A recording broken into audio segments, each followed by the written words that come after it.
청취자 여러분 안녕하십니까. YTN 라디오 수도권 투데이 장원석입니다. 제천에 이어서 수원에서도 대형 화재가 발생해 인명피해가 발생했습니다. 직접적인 화재 원인뿐 아니라 간접적인 외부 요인들까지 여러 지적이 잇따르고 있습니다. 잠시 후 투데이 포커스에서는 잇따르는 화재 사고와 안전 문제 등 전반적인 부분을 다뤄보겠습니다. 중앙 119 구조단장과 경기도 의정부 소방서장, 양평소장을 역임한 세종사이버대 소방방재학과 박청홍 교수 연결하겠습니다.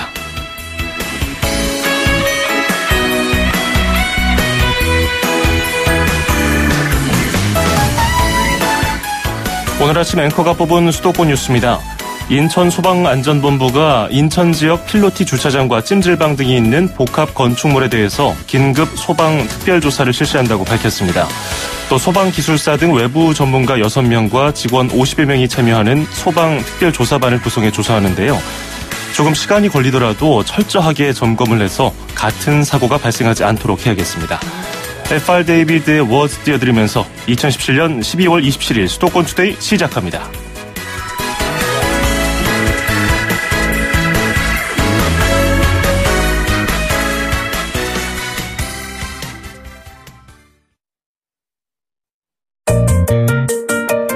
음악과 수도권 뉴스가 한방에 수도권 전문 방송 수도권 투데이.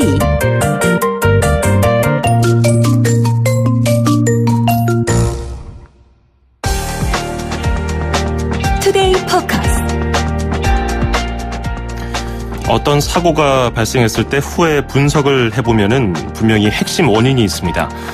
하지만 규모가 큰 대형 사고의 경우에는 수많은 문제가 합쳐져서 누적돼서 발생하는 경우가 많습니다. 이번에 연달아 발생한 제천과 수원 화재 사고도 그렇습니다. 오늘은 이런 전반적인 문제를 다뤄보려고 합니다. 중앙 119 구조단장 그리고 경기도 의정부 소방서장, 양평 소방서장을 역임했던 세종사이버대 소방방재학과 박청홍 교수 연결하겠습니다. 교수님 안녕하세요. 네, 안녕하십니까. 예, 제천 스포츠센터 화재 원인, 지점에 대한 중심을 두고 이제 조사를 하다가 이번에는 발화 시점에 대한 조사도 하고 있는데요. 이제 가장 많이 사망자가 발생한 2층, 거기가 이제 여자 사우나 구역이었는데요. 이 부분에 대한 관심이 쏠리고 있습니다. 안타까운 것이 이제 옆으로 열리고 닫히는, 이른바 미닫이 형식의 유리 자동문이었다고 합니다. 근데 화재가 나서 이 자동문 동작이 멈추게 돼서 그 안에 사람들이 갇힐 수 있지 않았느냐 이런 추측이 나오고 있는데 어떻게 보십니까? 네, 참 정말 안타까운 일입니다. 예. 소방당국에서 화재 원인을 정확히 밝히기 위해서 별도 조사단을 구성해가지고 아마 어저께부터 활동을 하고 있는 것으로 알고 있습니다만. 예. 그 2층 여성 목욕탕의 입구 부근에서 많은 사상자가 발생했다는 점에서 조금만 더 밖으로 대피를 했으면 하는 아쉬움이 아직까지도 좀 가시지 않다는 것은 제 마음을 좀 전달해드리고 싶고요. 예. 그러니까 옆으로 열리는 자동문이 개방되었더라면 물론 이제 목욕탕과 탈의실 내에서는 연기로 가득 차 있었겠죠, 그 당시에. 예. 그렇지만 대피를 할 수 있는 가능성이 있지 않았을까 하는 생각이 듭니다. 예. 최근 대부분의 건물들을 보면은 실내외 출입구 문이 사람이 들어가면 자동적으로 열리는 문 형태로 되어 있거든요. 예.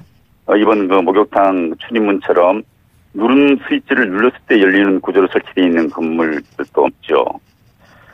이러한 문은 편리한 점도 있겠지만 화재처럼 긴급한 상황이 발생했을 때 오히려 이제 문제점을 가져올 수도 있다고 봐야죠. 예. 그렇지만 정상적으로 설치되어 있는 대부분의 자동물들은 불이 났을 때 화재 감지기가 동작을 하게 되면 연동으로 작동해서 출입문 자체가 자동적으로 개방되도록 만들어져 있는 구조입니다. 또 이번 화재처럼 누름 버튼 형태로 설치된 자동문은 화재가 발생하게 되면은 자동 기능이 안 된다 하더라도 예. 일반적으로 미닫이 형태로 이렇게 밀면은 열리는 구조로 되어 있어요. 그런데 이제 이번 제천 스포츠센터 화재의 그 양상을 좀 보면은 예. 1층 주차장에서 천장에서 발화가 된 거죠.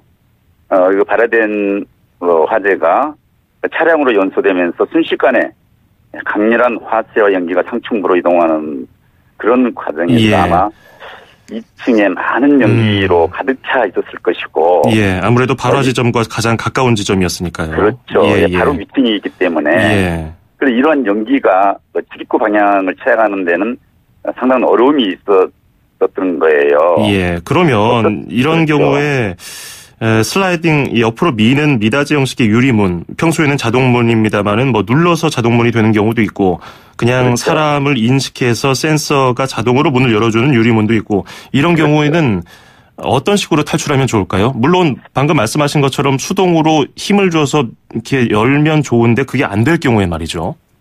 그러니까 이제 우리가 이걸 좀 알고 있어야 되는데요. 예. 좀 말씀 아까 좀 드렸습니다만 누름식 버튼 그 슬라이딩 자동문은 그 화재가 발생하게 되면은 자동적으로 기능이 상실될 수가 있습니다. 그러니까 이런 그 기능이 상실되면은 그 구조가 사람이 힘으로 밀 수 있는 것을 우리가 꼭 알아야 되겠어요. 예. 근데 옆으로 밀면서 밖으로 대피해야 한다는 것이죠. 예. 이제 이럴 때 화재가 발생된 위치에서 또 중요한 부분이 있습니다. 어디로 대피를 해야 될 것인가? 계단 위로 대피해야 할 것인가? 아니면은 지상으로 대피를 해야 할 것인가? 또 뭐 일반적으로 우리가 창문을 열고 구조를 기다리는 이런 뭐 대피 방법, 또 요 구조를 요청하는 방법 이런 것들이 있다고 이제 말씀드릴 수가 있겠습니다. 예. 그러면 그 유리문을 만약에 깰 수 있는 도구가 만약에 있어서 뭐 의자를 집어 던진다든지 해서 유리를 깨는 것은 어떻게 보십니까? 그런데 이제 화재가 발생된 건물 내에서 예. 그러한 그 도구를 이용해서 두꺼운 유리를 파괴한다는 것은 아마 쉽지 않을 겁니다. 예. 이 화재가 발생되면은 실내에 많은 열기와 연기가 가득 차게 되잖아요. 예. 이런 상태에서 대피하는 것 또한 쉬운 일이 아니겠죠. 예. 이럴 때는 건물 관계자 또 근무자들이 이번 우리 3층 남자 목욕탕에서 비상구를 통해서 대피기도 했던 것처럼 예. 안전하게 근무하고 있는 사람이 실내에 있는 사람들을 안전하게 대피하는 것. 이것이 바로 지름길이 아닐까 이렇게 생각이 됩니다. 내부 구조를 잘 아는 사람의 그렇죠. 안내에 따라서 빨리 대피하는 것이 우선이고 현실적으로 뭐 유리창을 깨고 유리문을 깨는 것은 쉽지가 않은 것으로 이제 보는군요. 그렇죠. 일반적인 이제 경량 창문 같은 경우에는 얼마든지 이제 실내에서도 파괴를 할 수가 있겠죠. 그렇지만 출입문처럼 이렇게 두꺼운 문 같은 경우에는 오히려 더 그런 문을 파괴하는 과정에서 또 다른 피해를 입을 수가 있거든요. 예, 그렇기 때문에 저는 이번 그 3층의 남자 목욕탕에서 근무하고 계신 분이 참 그 지혜롭게 또 위급한 상황에서 대처를 잘 했다고 보고 있어요. 이런 우리가 건물 관계자라든지 근무하시는 분들의 이런 책임의식 이런 것들도 상당히 중요한 거 아니겠습니까? 네. 자, 지금 뭐 대피하는 사람의 입장에서 말씀을 드리고 있기 때문에 뭐 외부 그 통유리 구조로 된 외부 유리를 뭐 파손해야 된다 뭐 이런 것은 제가 지금 상황에서는 뭐 질문을 안 드리겠고요. 다른 것도 또 추가적으로 여쭤보겠습니다. 완강기에 대한 지적도 있던데요. 그 완강기가 6대가 있어야 되는데 2대뿐이었다는 지적도 있고요. 그것을 좀 타고 내려왔으면은 도움이 됐을까요?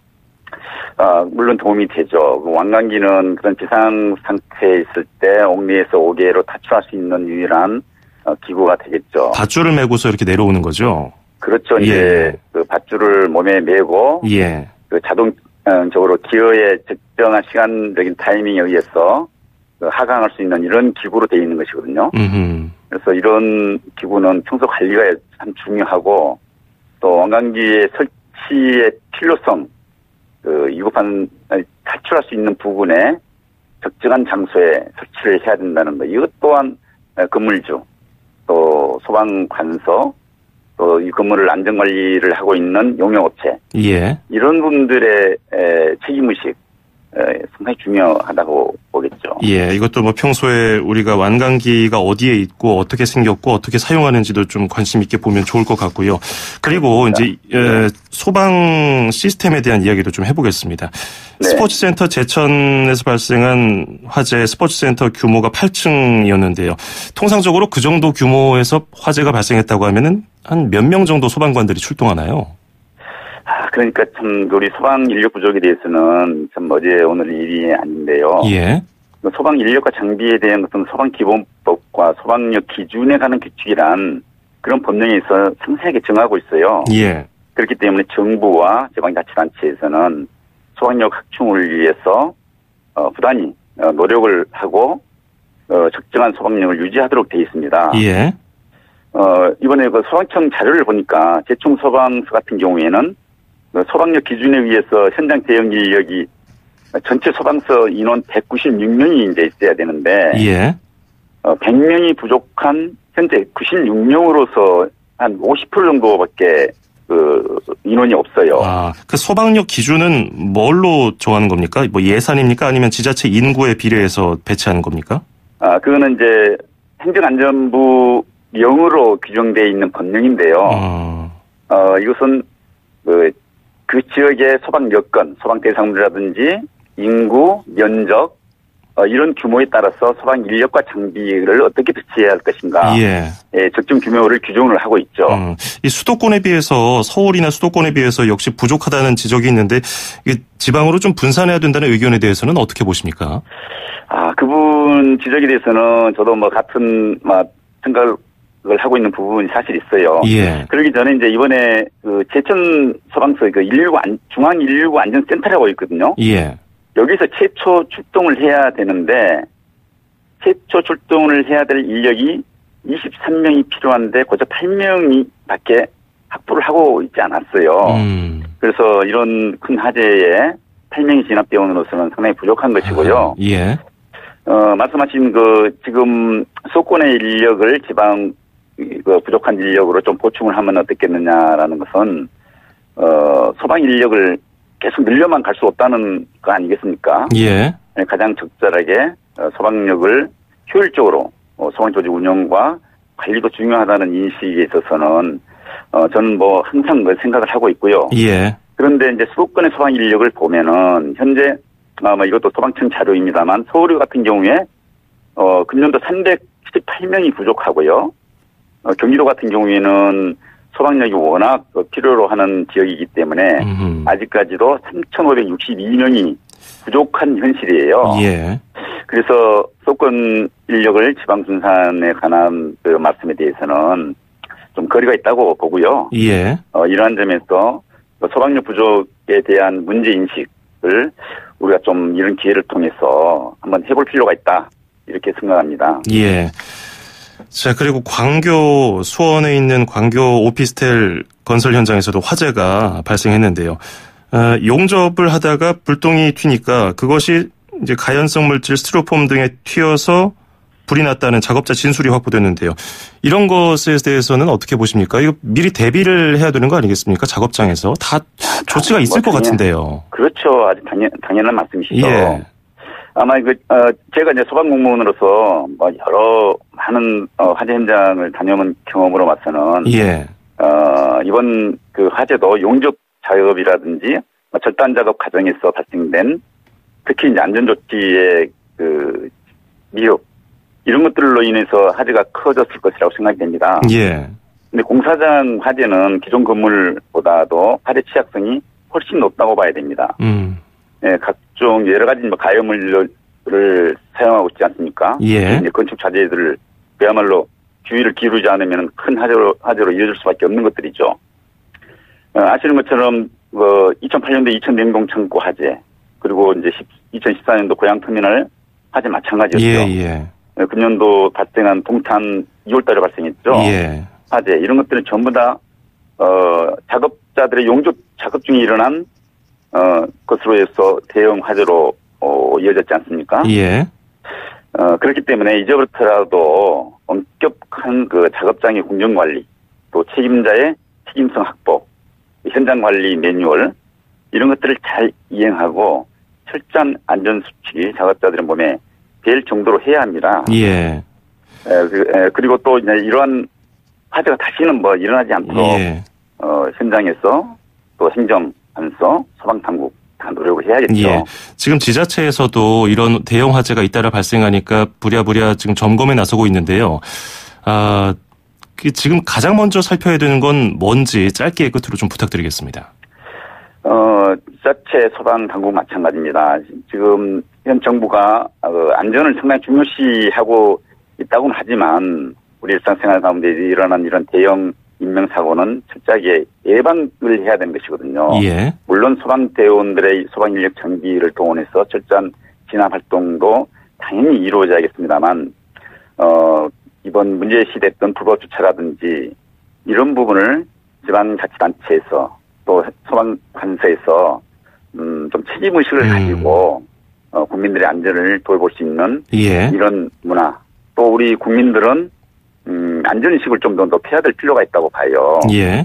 이제 선진국 수준의 국민들의 안전의식의 향상 이것 또한 우리 행정 지도가 필요로 하지 않겠습니까? 예. 그래서 다시는 우리 사회에 이런 많은 인명피해가 발생되는 화재가 발생되지 말아야겠죠. 예, 알겠습니다. 오늘 말씀 여기까지 듣죠. 고맙습니다. 네, 감사합니다. 예, 지금까지 세종사이버대 소방방재학과 박청홍 교수였습니다. 수도권에서 일어나는 모든 소식을 함께합니다. 수도권 투데이. 길에서 보고 듣는 세상. 뉴스에서 접한 궁금한 점들. 운전하면서 겪는 희로애락. 생활 속 이야기를 풀어주세요. 세상 사는 이야기 함께 나눠보는 운수대통 만사형통 통통 메시지.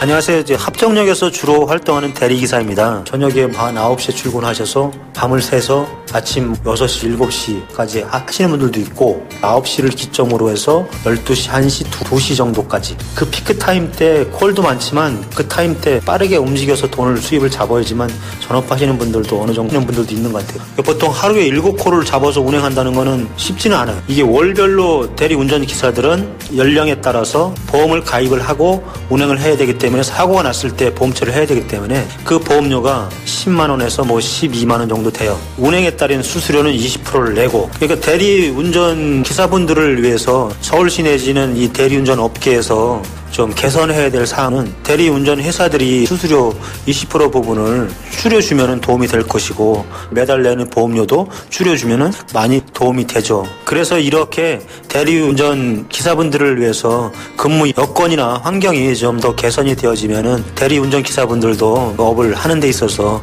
많은 도움이 될 것 같습니다.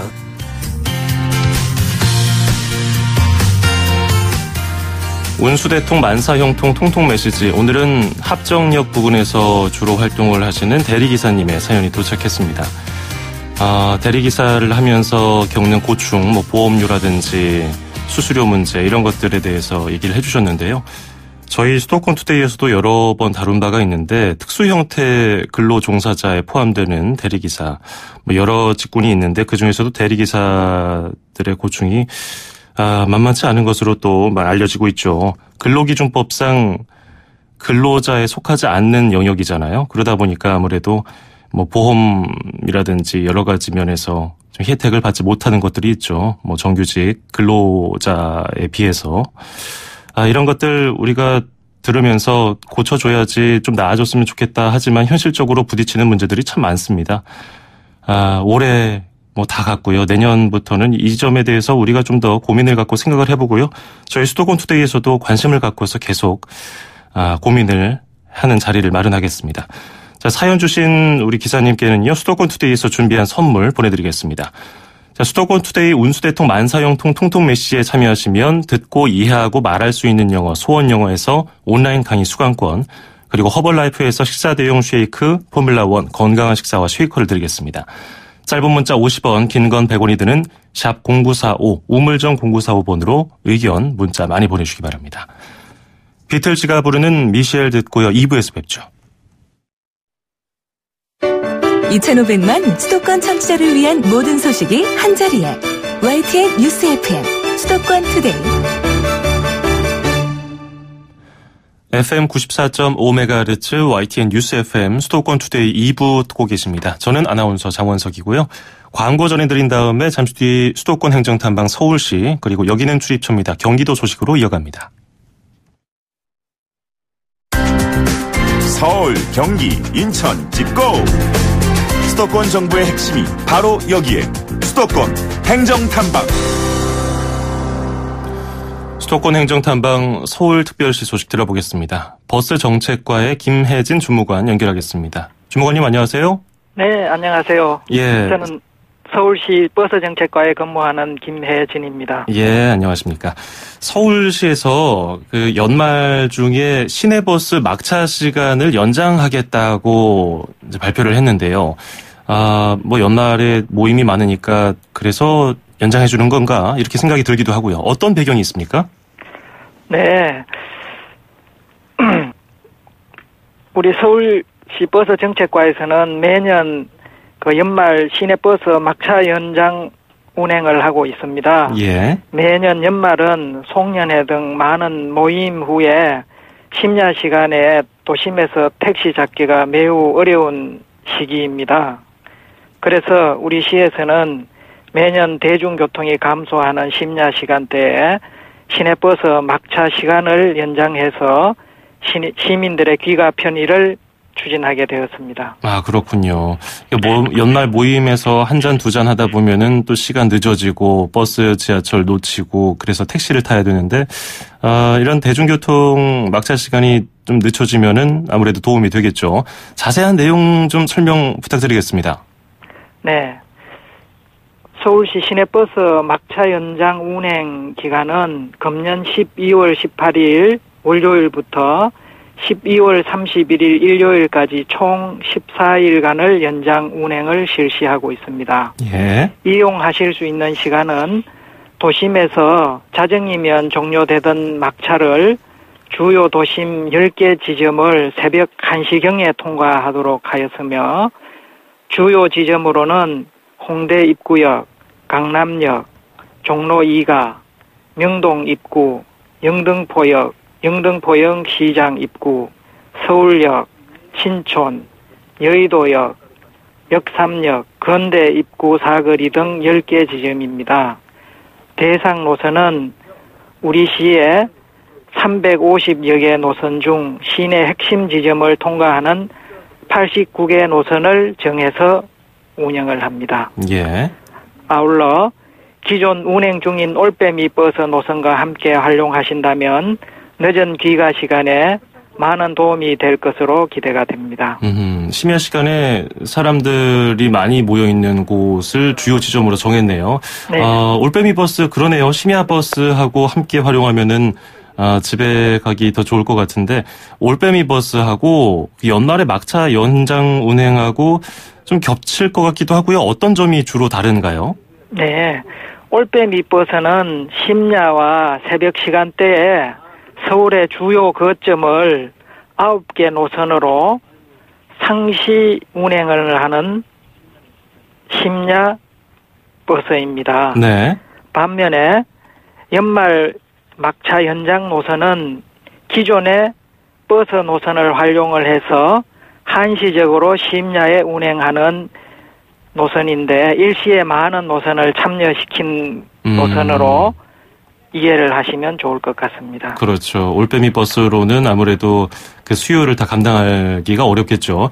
네. 자, 그리고 12월 31일 밤이면은 제야의종 타종 행사가 있지 않습니까? 그래서 네, 뭐 종로라든지 이쪽에 사람들이 많이 모일 텐데요. 종각 쪽에도 그렇고요. 네. 시내버스를 그때도 좀 늦게까지 이용할 수 있겠네요. 네, 이용하실 수 있습니다. 제야의종 타종 행사 시에도 시내버스 막차 연장 운행을 실시하는데 기존 89개 막차 연장 노선 이외에 그날은 종로 종각 지역에서 추가로 23개 노선을 새벽 2시까지 이용이 가능합니다. 단지 제야의종 타종 행사 때 보신각 주변 도로 통제로 인해서 임시 우회가 실시가 되고 임시 우회가 종료되면은 임시 우회됐던 노선들이 정상 운행을 하고 그 이후에는 막차 연장 버스를 이용을 하실 수 있습니다. 아, 그 통제 이후에 연장 버스가 막차 연장 버스가 이용하다. 이 점 꼭 참고하셔야겠고요. 그 운행 시간 정보 같은 거 어디서 볼 수 있을까요? 네, 금방 말씀드렸던 내용은 서울시 대중교통 홈페이지나 그 모바일 앱 등에서 실시간으로 운행 정보를 확인하실 수 있고요. 예. 그 정류소에 설치되어 있는 BIT 단말기를 통해서도 도착 정보를 실시간으로 확인하실 수 있습니다. 예, 알겠습니다. 오늘 여기까지 듣죠. 고맙습니다. 네, 감사합니다. 네, 지금까지 서울시 버스정책과의 김혜진 주무관이었습니다.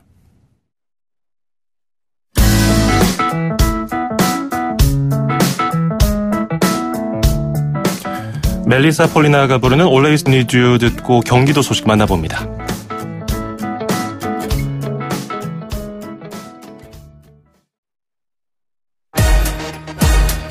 출입처 기자들의 수첩을 살짝. 가장 빠른 수도권 소식을 전해드립니다. 여기는 출입처입니다. 네, 계속해서 경기도 소식 알아보겠습니다. YTN 김학무 기자가 연결되어 있습니다. 안녕하세요.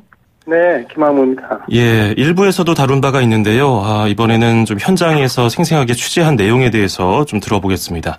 제천 화재 참사에 이어서 수원 광교에서도 큰 불이 났는데요. 불에 대한 그 화재 원인 밝혀졌습니까?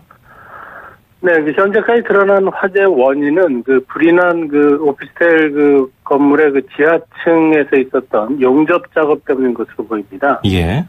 경찰과 소방당국에 따르면 이 건물 지하 2층에서 산소 절단기를 이용해서 철제 빔을 자르는 작업 과정에서 튄 불똥이 부근에 쌓아놓은 스티로폼에 옮겨 붙어서 불이 났다는 진술을 확보했습니다. 작업 현장에는 2명의 작업자가 있었는데요. 한 명은 절단 작업을 하고 다른 한 명은 화재 등에 대비한 감시 역할을 했습니다. 그런데 작업 과정 중에 불똥이 가로 1.2m, 세로 2.4m 크기의 높이로 쌓아놓은 스티로폼에 튀었고 바로 불이 붙었다고 합니다. 예. 불이 붙자 작업자들이 현장에 있던 소화기로 진화해 나섰지만 불을 끄는데 실패했고 큰 불로 이어졌다는 겁니다. 예. 앞서도 얘기가 나왔지만 고양 종합터미널도 그랬고요. 화성시 동탄 메타폴리스 상가 화재 사고도 그렇고요.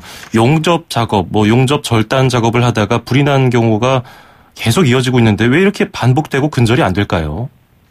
네, 그렇습니다. 말씀하신 것처럼 여러 대형 화재도 이게 똑같이 용접 작업이 발단이 됐던 그런 경우가 많았는데요. 정부에서 이 같은 원인으로 매년 1000건 이상씩 화재가 난다고 합니다. 그렇기 때문에 현재 관련 법규도 사실 강화된 상태입니다. 예.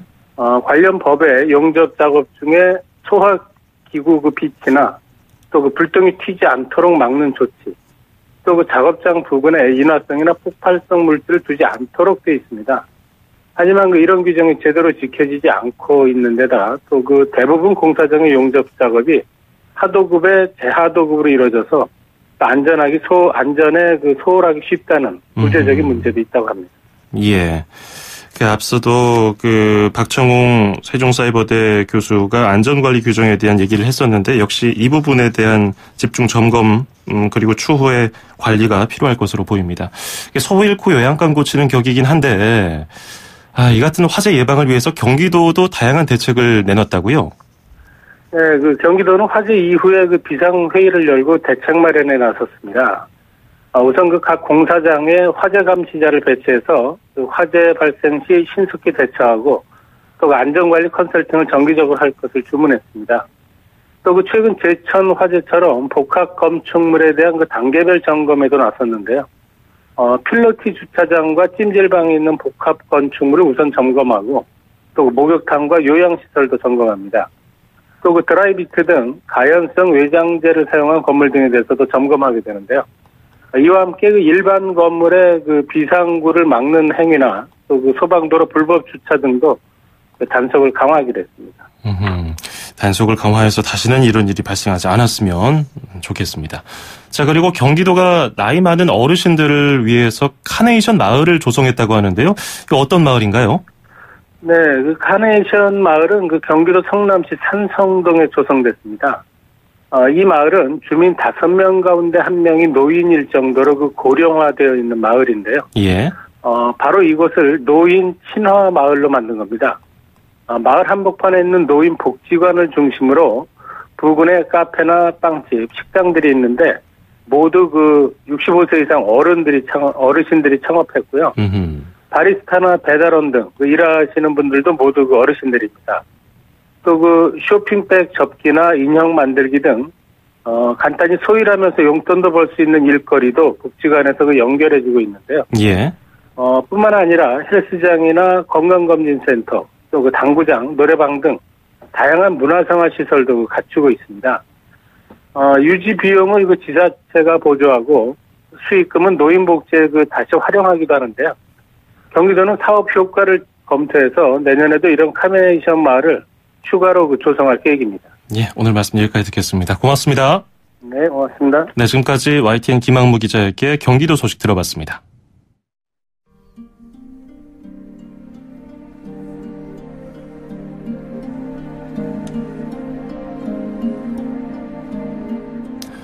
(12월 27일) 수요일 수도권 투데이 마치겠습니다. 끝으로 그레고리 포터의 스마일 띄워드리면서 저는 인사드리겠습니다. 내일 아침 9시 10분에 뵙겠습니다. 장원석이었습니다. 고맙습니다.